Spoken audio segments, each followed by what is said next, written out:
Hello friends, പുതിയൊരു വീഡിയോയിലേക്ക് സ്വാഗതം.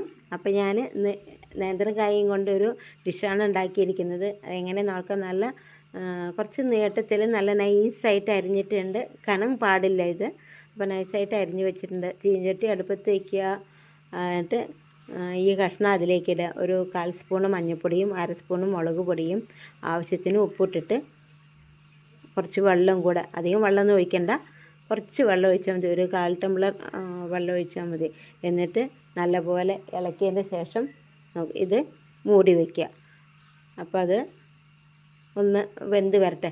നടുവിൽ നമ്മൾക്കൊന്ന് ഇളക്കി കൊടുക്കുക. കാരണം അത് അടി പിടിക്കുക എന്തെങ്കിലുമൊക്കെ ഉണ്ടെന്ന് വെച്ചാൽ ഒന്ന് ഇളക്കി കൊടുത്തിട്ട് ഒന്നും കൂടെ അത് മൂടി വയ്ക്കാം.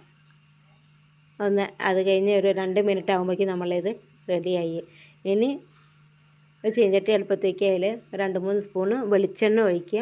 എന്നിട്ട് കുറച്ച് കടുക് ഇടുക. അതിനുശേഷം ചെറിയ ഉള്ളി ഒരു 10 ഞാൻ അരിഞ്ഞ് വെച്ചിട്ടുണ്ട്, അതുകൂടെ ഇതിലേക്ക് ഇടാം.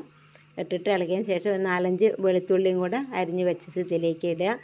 കുറച്ച് കറിവേപ്പിൻ്റെ ഇലയും കൂടെ ഇതിലേക്ക് ഇട്ടിട്ട് നല്ലപോലെ ആ വെളുത്തുള്ളിയും ഉള്ളിയൊക്കെ ഒന്ന് വഴണ്ടി വരുന്നവരേക്കും നമുക്ക് വഴറ്റിയെടുക്കാം.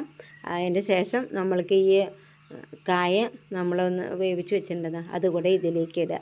പിന്നെ ചുവന്ന മുളക് ഒന്ന് പൊടിയാക്കി വെച്ചിട്ടുണ്ടായിരുന്നു, അതുകൂടെ ഇതിലേക്ക് ഇട്ട് കൊടുക്കുക.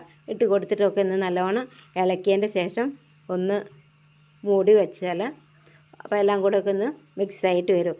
ഇനി ഇതിലേക്ക് വേണ്ടത് എന്താണെന്ന് വെച്ചാൽ കുറച്ച് കുരുമുളക് പൊടി, 1 സ്പൂണ് കുരുമുളക് പൊടിയും കൂടെ ഇതിൽ വതറി കഴിഞ്ഞാൽ ഇനി സ്റ്റവ് ഓഫ് ചെയ്യാൻ നമുക്ക് പ്ലേറ്റിലേക്ക് മാറ്റി വേണ്ടുള്ളൂ. ഉള്ള അടിപൊളി ഏത്തയ്ക്ക നേന്ത്രക്കായ ഉപ്പേരി റെഡിയായി കഴിഞ്ഞു. അപ്പോൾ ഇതേമാതിരി വീഡിയോ ആയിട്ട് വരാം. ഇഷ്ടമായ ഫോളോ ചെയ്യുക. Thank you.